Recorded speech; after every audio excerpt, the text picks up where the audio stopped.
Mardi 22 octobre 2013, les populations de Ouara, un arrondissement de Gogounou dans le nord-est du Bénin, vivent ici un phénomène inhabituel.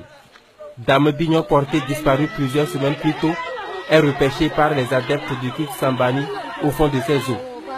4 ans après, le souvenir d'une telle découverte reste vivace dans la mémoire des témoins. J'ai entendu parler depuis mon bas âge qu'il y a des phénomènes de ce genre qui se passaient, à savoir des gens qui disparaissent, qui sont détenus soit dans les forêts, soit dans l'eau, soit dans les grottes, soit même dans les trous de crabe, et qu'on les sortait. Ça me paraissait bizarre. Et c'est ainsi que, le 8 novembre, disons, je me suis rendu ici pour savoir comment les choses se sont passées. On m'a amené au niveau de ce barrage, que c'est ici qu'on l'a sorti.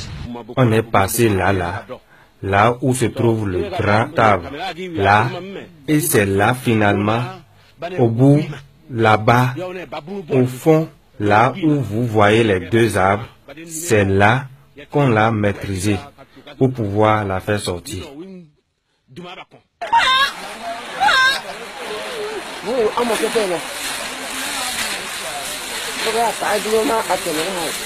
Après son séjour sous les eaux, Dame Bignon perd ses forces et même l'usage de la parole. Grâce à plusieurs rituels, elle recouvre ses facultés. Un miracle peut-être, mais pour les initiés, cela n'a rien d'étonnant. Quand on voit tout ce qui est endogène, tout ce qui est traditionnel, on diabolise tout, on dit que c'est satanique, ainsi de suite. Est-ce que c'est une mauvaise chose de récupérer une dame? Elle est mère de 7 enfants. Est-ce que c'est une mauvaise chose de la récupérer? Quelle est la force de notre monde moderne là, de notre science moderne qui pourrait faire ça?